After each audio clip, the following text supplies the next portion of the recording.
Please be seated, everybody. Good afternoon. It is a great pleasure to welcome my friend, Prime Minister Erdoğan, back to the White House. This visit is also another opportunity for me to return the extraordinary hospitality that the Prime Minister and the Turkish people showed me on my visit to Turkey 4 years ago, and that included my visit to the Prime Minister's beautiful hometown of Istanbul. This visit reflects the importance that the United States places on our relationship with our ally Turkey, and I value so much the partnership that I've been able to develop with Prime Minister Erdoğan. Today we discussed the many areas in which our countries cooperate, including Afghanistan, where our troops serve bravely together, the G20, where we promote our shared prosperity, and Iran, where we agree it is critical that we do not see that country acquire a nuclear weapon and potentially trigger an arms race throughout the region. Given our shared interest in peace, I want to note the Prime Minister's efforts to normalize relations with Israel. This will benefit both the Turkish and Israeli people and can also help us make progress on a two-state solution, including an independent Palestinian state. Today we focused on three areas that I want to highlight. First, we agreed to keep expanding trade and investment. Over the past 4 years, our trade has surged, and U.S. exports to Turkey have more than doubled. As the United States pursues a new trade and investment partnership with the EU, I want to make sure that we also keep deepening our economic ties with Turkey. So we're creating a new high-level committee that will focus on increasing trade and investment between our two countries and will help fuel Turkish innovation. And the progress that Turkey's economy has made over the last several years, I think, has been remarkable, and the Prime Minister deserves much credit for some of the reforms that are already taking place. Second, as NATO allies, we're reaffirming our solemn commitment to our mutual security. Mr. Prime Minister, on behalf of the American people, I want to express our condolences to the Turkish people and the victims of the outrageous bombings that took place in Reyhanlı. As always, the United States stands with you as you defend your nation against terrorism. We want to thank you for the cooperation that you've provided us in threats against the United States. And I want to take this opportunity to commend you and the Turkish people for your courage in seeking an historic and peaceful resolution of the PKK violence that has plagued Turkey for so long. And just as the United States has stood with you in your long search for security, we will support efforts in Turkey to uphold the rule of law and good governance and human rights for all. Finally, we spend a great deal of time on an issue that has racked the region, the issue of Syria. Under the Prime Minister's leadership, the Turkish people have shown extraordinary generosity to the Syrians who have found refuge in Turkey. And I know this is a heavy burden. I've made it clear again today that the United States is going to keep on helping countries in the region, including Turkey, shoulder this burden, doing our part as a major donor of humanitarian aid to the Syrian people, including those refugees in Turkey. And we're going to keep working with our Turkish partners to deliver the food, shelter, and medicine that's needed to save lives. At the same time, we're going to keep increasing the pressure on the Assad regime and working with the Syrian opposition. The Prime Minister has been at the forefront of the international effort to push for a transition to a democratic Syria without Bashar Assad. And Turkey is going to play an important role as we bring representatives of the regime and opposition together in the coming weeks. We both agree that Assad needs to go. He needs to transfer power to a transitional body. That is the only way that we're going to resolve this crisis. And we're going to keep working for a Syria that is free from Assad's tyranny, that is intact and inclusive of all ethnic and religious groups, and that's a source of stability, not extremism, because it's in the profound interests of all our nations, especially Turkey. So again, Mr. Prime Minister, I want to thank you for being here and for being such a strong ally and partner in the region and around the world. I know that Michelle appreciates the opportunity to host Mrs. Erdoğan and your two wonderful daughters this morning. I'm looking forward to our dinner tonight, and as always, among the topics where I appreciate your advice is close to our hearts, and that's how to raise our daughters well. You're a little ahead of me in terms of their ages. With the Prime Minister's permission, I want to make one other point. There's been intense discussion in Congress lately around the attacks in Benghazi. We lost 4 brave Americans, patriots who accepted the risks that come with service because they know that their contributions are vital to our national interests and national security. I am intent on making sure that we do everything we can to prevent another tragedy like this from happening. But that means we owe it to them and all who serve to do everything in our power to protect our personnel serving overseas. That's why, at my direction, we've been taking a series of steps that were recommended by the review board after the incident. We're continuing to review our security at high-threat diplomatic posts, including the size and nature of our presence, improving training for those headed to dangerous posts, increasing intelligence and warning capabilities, and I've directed the Defense Department to ensure that our military can respond lightning quick in times of crisis. But we're not going to be able to do this alone. We're going to need Congress as a partner. So I've been in discussions, and my team has been in discussions with both Democrats and Republicans, and I'm calling on Congress to work with us to support and fully fund our budget requests to improve the security of our embassies around the world. We also need Congress to work with us to provide the resources and new authorities so we can fully implement all of the recommendations of the Accountability Review Board. And we're going to need Congress's help in terms of increasing the number of our Marine Corps Guard who protect our embassies. So I want to say to members of Congress in both parties, we need to come together and truly honor the sacrifice of those 4 courageous Americans and better secure our diplomatic posts around the world. And I should add, by the way, that we're getting some help from the Turkish government on some of these issues. That's how we learn the lessons of Benghazi. That's how we keep faith with the men and women who we send overseas to represent America, and that's what I will stay focused on as Commander-in-Chief. So with that, Mr. Prime Minister, welcome to the United States. I'm sorry the weather is not fully cooperating with our lovely Rose Garden press conference, but I think we'll be okay. Thank you. Sayın Başkan, değerli basın mensupları, Mr. President, hanımefendiler, distinguished members of the beyefendiler, press, ladies and gentlemen. Türkiye'nin yakın müttefiki Amerika Birleşik Devletleri Başkanı değerli dostum Barack Obama ile görüşmek üzere bir kez daha Washington'da bulunmaktan büyük bir memnuniyet duyuyorum. Gösterilen ev sahipliğine özellikle şahsım, heyetim adına şükranlarımı ifade etmek istiyorum.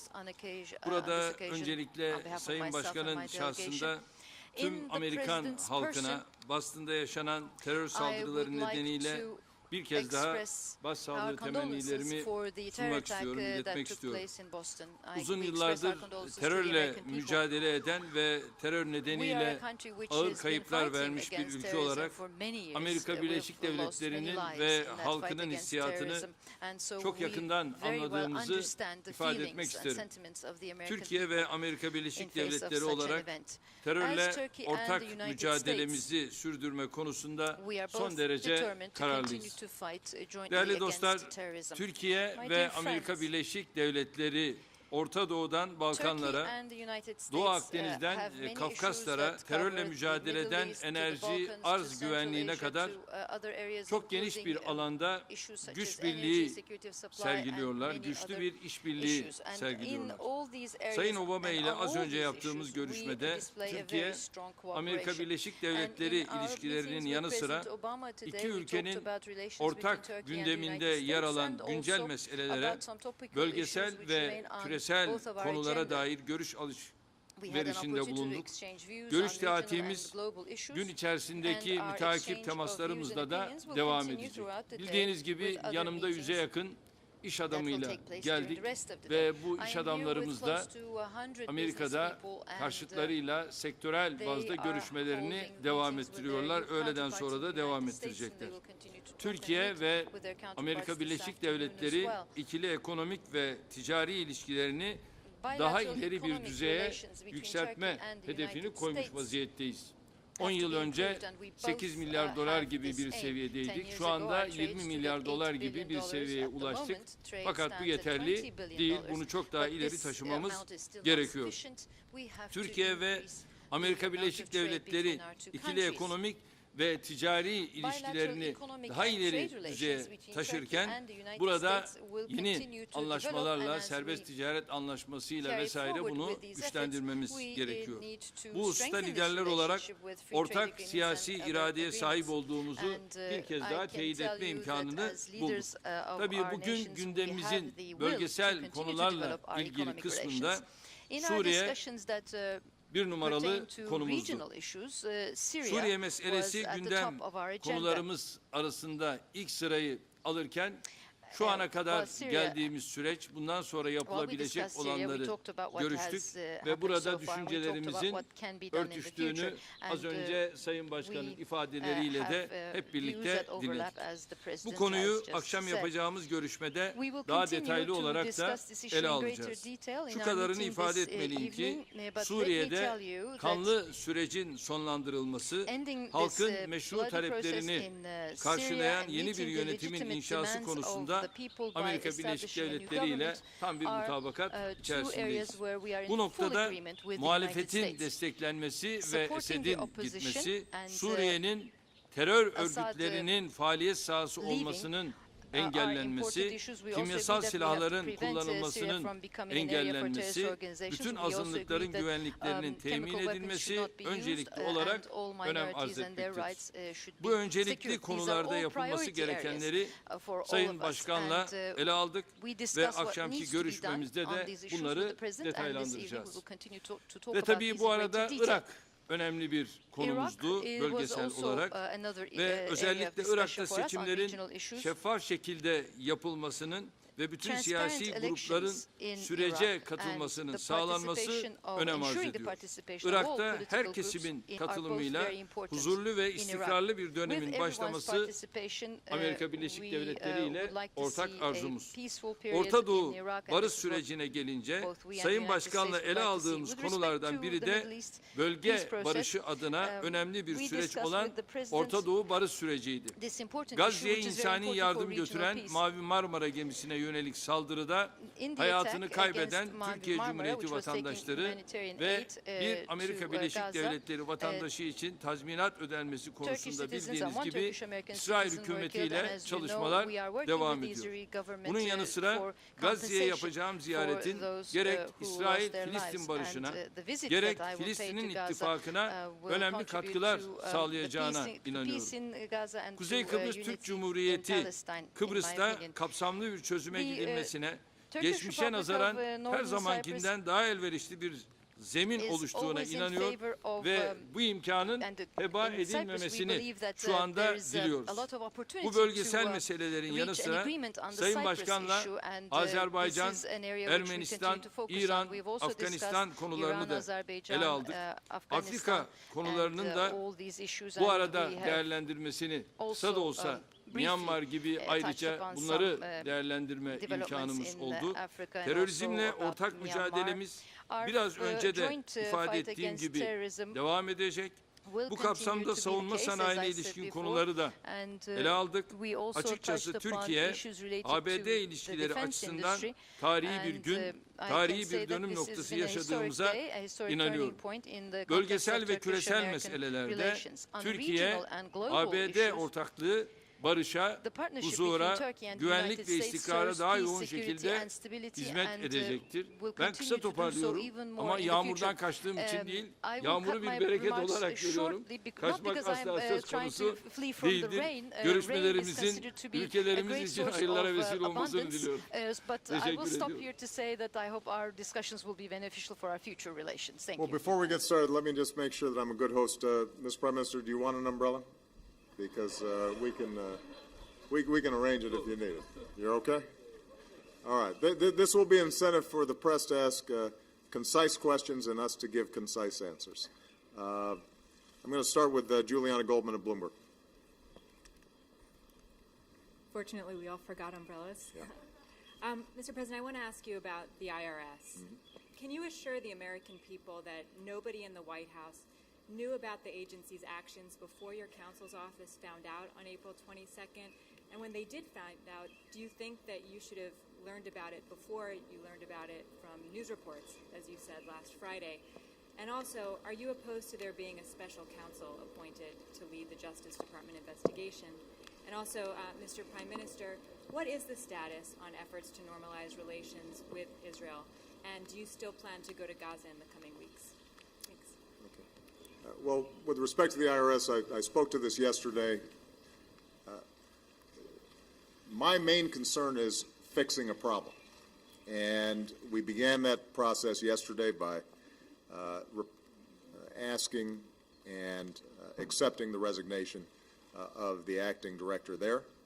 We will be putting in new leadership that will be able to make sure that following up on the IG audit, that we gather up all the facts, that we hold accountable those who have taken these outrageous actions. As I said last night, it is just simply unacceptable for there to even be a hint of partisanship or ideology when it comes to the application of our tax laws. I am going to go ahead and ask folks, why don't we get a couple of Marines? They're going to look good next to us, just because I want them. I've got to change of suits, but I don't know about our prime minister. There we go. That's good. You guys, I'm sorry about. But let me make sure that I answer a specific question. I can assure you that I certainly did not know anything about the IG report before the IG report had been leaked through the press. Typically, the IG reports are not supposed to be widely distributed or shared. They tend to be, a process that everybody's trying to protect the integrity of. But what I'm absolutely certain of is that the actions that were described in that IG report are unacceptable. So, in addition to making sure that we've got a new acting director there, we're also going to make sure that we gather up the facts and hold accountable and responsible anybody who was involved in this. We're going to make sure that we identify any structural or management issues to prevent something like this from happening again. We're going to make sure that we are accepting all of the recommendations that the IG has in the report, and I'm looking forward to working with Congress to fully investigate what happened, make sure that it doesn't happen again, and also look at some of the laws that create a bunch of ambiguity in which the IRS may not have enough guidance and not be clear about what exactly they need to be doing and doing it right so that the American people have confidence that the tax laws are being applied fairly and evenly. So, in terms of the White House and reporting, I think that, you've gotten that information from Mr. Carney and others. I promise you this, that the minute I found out about it, then my main focus is making sure that we get the thing fixed. I think that it's going to be sufficient for us to be working with Congress. They've got a whole bunch of committees. We've got IGs already there. The IG has done an audit. It's now, my understanding, going to be recommending an investigation. Attorney General Holder also announced a criminal investigation of what happened.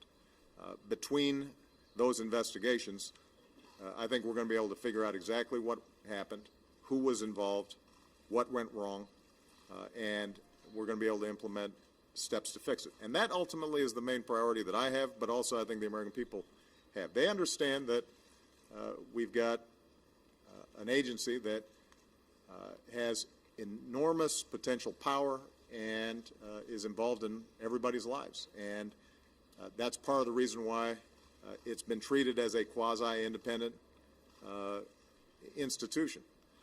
But that's also why we've got to make sure that it is doing its job scrupulously and without even a hint of bias or a hint that somehow they're favoring one group over another. And as I said yesterday, I'm outraged by this in part because, look, I'm a public figure. If a future administration is starting to use the tax laws to favor one party over another or one political view over another, obviously, we're all vulnerable. And that's why, as I've said, it doesn't matter whether you're a Democrat or a Republican. You should be equally outraged at even the prospect that the IRS might not be acting with the kind of complete neutrality that we expect. And I think we're going to be able to fix it. We're going to be able to get there and get it done, and we've already begun that process, and we're going to keep on going until it's finished. All right, guys, I think that... Evet, Gazze ile ilgili soruya gelince The question about Gaza. benim şu andaki planımda büyük ihtimalle Haziran ayı içerisinde bir Gazze ziyaretimiz söz konusu. Ziyaret sadece Gazze'ye olmayacak, aynı zamanda Batı Şeria'ya da bir ziyaret gerçekleşecek. Orta Doğu'nun barışında bu ziyaretimizi çok önemsiyorum ve özellikle de burada tabii bir grubun sahiplenilmesi gibi bir şey olamaz ve bunun Filistin uzlaşı sürecine de katkı getirmesini, katkı vermesini özellikle çok benimsiyorum ve temennim odur ki bu ziyaretle bu sürece de bir katkıda bulunmuş olalım. Teşekkür ederim.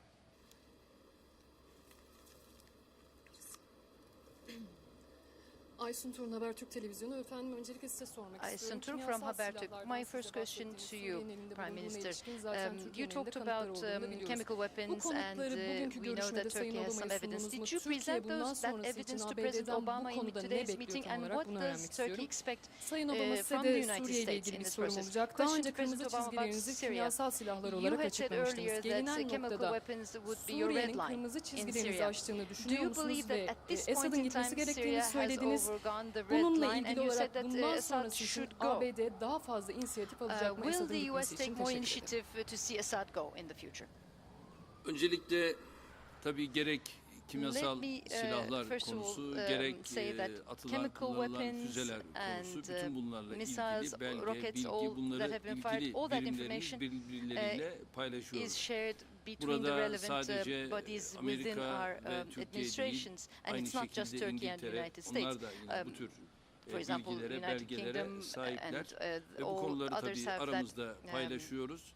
Ve zaten ilgili birimlere de başta Birleşmiş Milletler Güvenlik Konseyi olmak üzere bunları vakti saati geldiğinde aktarmak suretiyle de bu kamuoyunun bilgilendirilmesini de sağlamış olacağız. Süreci bu şekilde ilgili birimlerimizle sürdüreceğiz. Well, as the Prime Minister indicated, our militaries, our intelligence, and diplomatic personnel are constantly sharing information. And I've said in the past, we have seen evidence of the use of chemical weapons inside of Syria. It is important for us to make sure that we're able to get more specific information about what exactly is happening there. But separate and apart from the chemical weapons, we know that tens of thousands of people are being killed with artillery and mortars, and that the humanitarian crisis and the slaughter that's taking place by itself is sufficient to prompt strong international action. And that's why the Prime Minister and I spoke extensively about the steps we're taking on humanitarian efforts, the steps that we're taking to strengthen the opposition politically so that it is inclusive and representative of all the people inside of Syria, the steps that we need to take to continue to strengthen the capacity of the Syrian opposition that are on the ground fighting to protect themselves from the Assad regime, and that we continue to try to mobilize the entire international community to put more and more pressure on Assad so that he recognizes that he is no longer legitimate and that he needs to go, and that we are able to move to a political transition in which the institutions inside of Syria are still functioning, but we have a representative, multi-ethnic, multi-religious body that can bring about democracy and peace inside of Syria. With respect to what I've said in the past around red lines, what I've said is that the use of chemical weapons are something that the civilized world has recognized should be out of bounds. And as we gather more evidence and work together, my intention is to make sure that we're presenting everything that we know to the international community as an additional reason, an additional mechanism for the international community to put all the pressure that they can on the Assad regime and to work with the opposition to bring about that political transition. Now, there are a whole range of options that the United States is already engaged in, and I preserve the options of taking additional steps, both diplomatic and military, because those chemical weapons inside of Syria also threaten our security over the long term, as well as our allies and friends and neighbors. But this is also an international problem, and it's very much my hope to continue to work with all the various parties involved, including Turkey, to find a solution that brings peace to Syria, stabilizes the region, stabilizes those chemical weapons, but it's not going to be something that the United States does by itself. And I don't think anybody in the region, including the Prime Minister, would think that U.S. unilateral actions in and of themselves would bring about a better outcome inside of Syria. Jeff Mason. Thank you, Mr. President. I'd like to ask you about the Justice Department. Do you believe that the seizure of phone records from Associated Press journalists this week, or before that was announced recently this week, was an overreach? And do you still have full confidence in your Attorney General? Should we interpret yesterday's renewed interest by the White House in a media shield law as a response to that? And more broadly, how do you feel about comparisons by some of your critics of this week's scandals to those that happened under the Nixon administration? Well, I'll let you guys engage in those comparisons, and you can go ahead and read the history, I think, and draw your own conclusions. My concern is making sure that if there's a problem in the government, that we fix it. That's my responsibility, and that's what we're going to do. That's true with respect to the IRS and making sure that they apply the laws the way they were intended. That's true with respect to the security of our diplomats, which is why we're going to need to work with Congress to make sure that there's adequate funding for what's necessary out there. Now, with respect to the Department of Justice, I'm not going to comment on a specific and pending case, but I can talk broadly about the balance that we have to strike.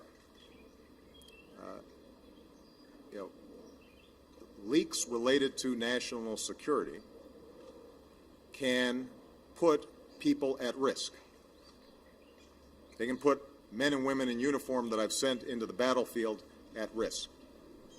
They can put some of our intelligence officers who are in various dangerous situations that are easily compromised at risk. U.S. national security is dependent on those folks being able to operate with confidence that folks back home have their backs. So they're not just left out there high and dry and potentially put in even more danger than they may already be.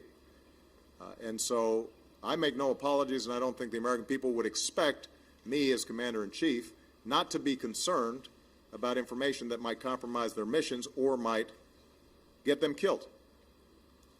Now, the flip side of it is we also live in a democracy where a free press, free expression, and the open flow of information helps hold me accountable, helps hold our government accountable, and helps our democracy function.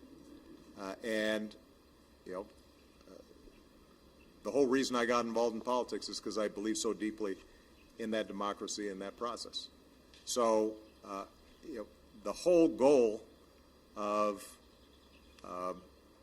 this media shield law that was worked on and largely endorsed by folks like the Washington Post editorial page and by prosecutors was finding a way to strike that balance appropriately.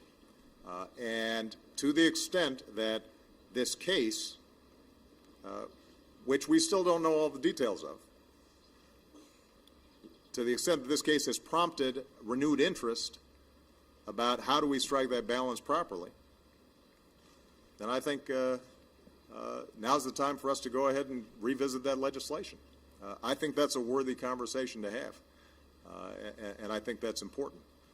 But I also think it's important to recognize that,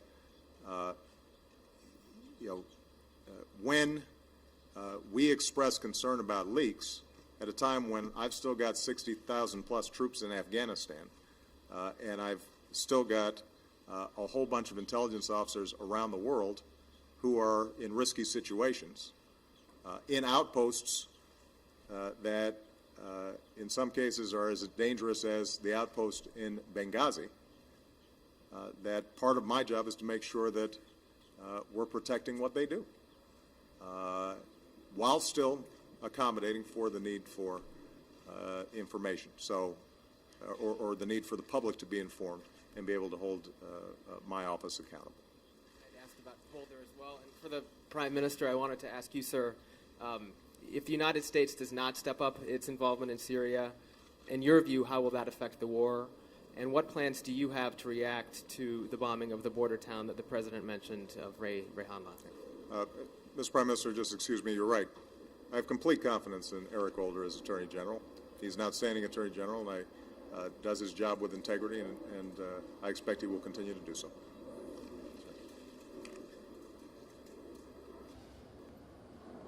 Tabii şu anda siz bardağın boş tarafını gösteriyorsunuz. Ben bardağın dolu tarafından olaylara bakmak istiyorum.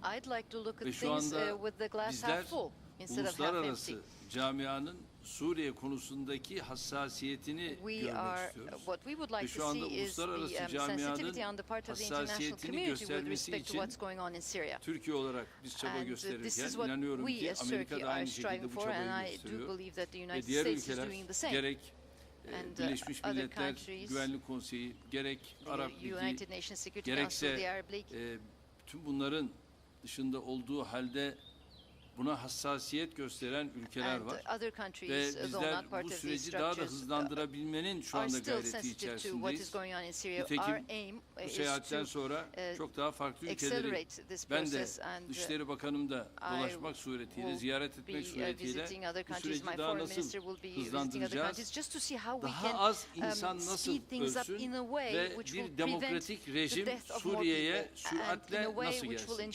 Bizim derdimiz otokratik bir rejimden, bir diktatörlükten Suriye'yi kurtarmaktır. Bu da öyle zannediyorum ki demokrasiye inanmış tüm ülkelerin ortak sorunudur. Bunu başarmak için bu yolda gayretimizi sürdüreceğiz.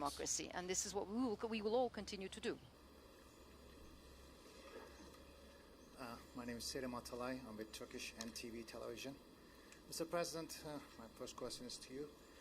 You mentioned that Assad should go. And the question is how and when? Is there a rough timetable? And for instance, shall we be talking about the Syrian tragedy next year, this time? What's the idea? And Sayın Başbakanım, Ankara'dan hareketten önce bu ziyaret Mr. Prime Minister, before your departure from Ankara, you stated that you had expectations from this visit and that you have some expectations. What is your general observation about this visit?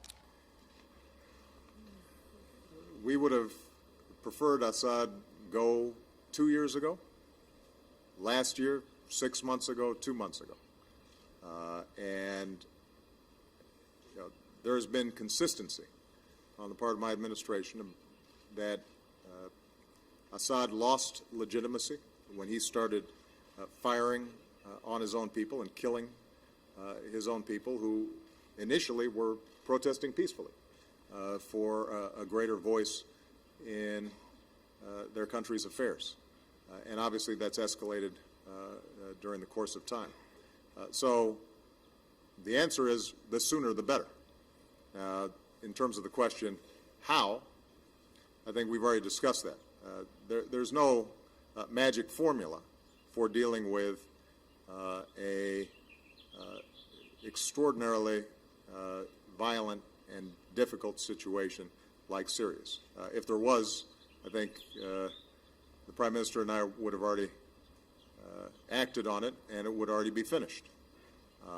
And instead, what we have to do is apply steady international pressure, strengthen the opposition. I do think that the prospect of talks in Geneva involving the Russians and representatives about a serious political transition that all the parties can buy into may yield results, but in the meantime, we're going to continue to make sure that we're helping the opposition and obviously dealing with the humanitarian situation, and we'll do so in close consultation with Turkey, which obviously is deeply invested in this and with whom we've got an outstanding relationship with. Çok teşekkür ediyorum. Bildiğiniz gibi bu akşam yine bunu geniş detaylarına ineceğiz. Zaten düşüncelerimizin örtüştüğünü az önce de ifade etmiştim. Akşam yapacağımız görüşmelerle birlikte neler yapabiliriz? Cenevre görüşmelerinin devamı olarak neleri şu anda yol haritası olarak değerlendireceğiz? Tabii burada Rusya Federasyonu'nun bu işin içerisinde olması, Çin'in bu işin içinde olması çok önemli. Bunu Birleşmiş Milletler Güvenlik Konseyi daimi üyeleri açısından önemsiyoruz. Ve onların da bu sürece katılımı bu işi çok daha hızlandıracaktır. Ama uluslararası camianın baskısı burada önem ifade ediyor. Ve bizim şu ana kadar Birleşmiş Milletler Güvenlik Konseyi ölçeğinde olayı değerlendirdiğimizde yaptığımız insani yardımlar konusu $1,5 milyar ulaşmış vaziyette ve bunu bir de biz şu anda açık kapı politikasıyla hala devam ettiriyoruz ve devam ettireceğiz. Çünkü 910 kilometre bir sınırımızın olduğu ülke Suriye, akrabalık ilişkilerinin olduğu bir ülke Suriye ve bunu bölge barışı için çok önemsiyoruz. Çünkü bölgede zaten bir İsrail-Filistin normalleşme süreci için atılan adımlar var, gayretler var. Yeni başımıza başka sıkıntılar açmamızın anlamı yok. Biz biliyorsunuz bir arada Suriye-İsrail arasındaki ilişkilerin barışa yönelmesi noktasında adımlar atmıştık ki 5 bölümde bu çalışmalar yürüdü ama peşinden sonra maalesef kesilmişti. Temenni ederim ki bölge barışı için atacağımız bu adımlar neticeyi verir ve Amerika ile birlikte bu süreci de kararlı bir şekilde sürdüreceğiz. Teşekkür ederim.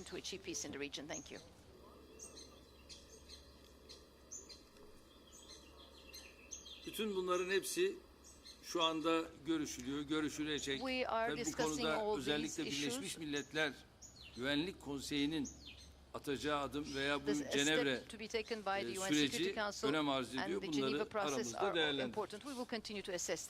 Peki, çok teşekkür ediyoruz. Thank you, everybody. Thank you. Thank you, guys.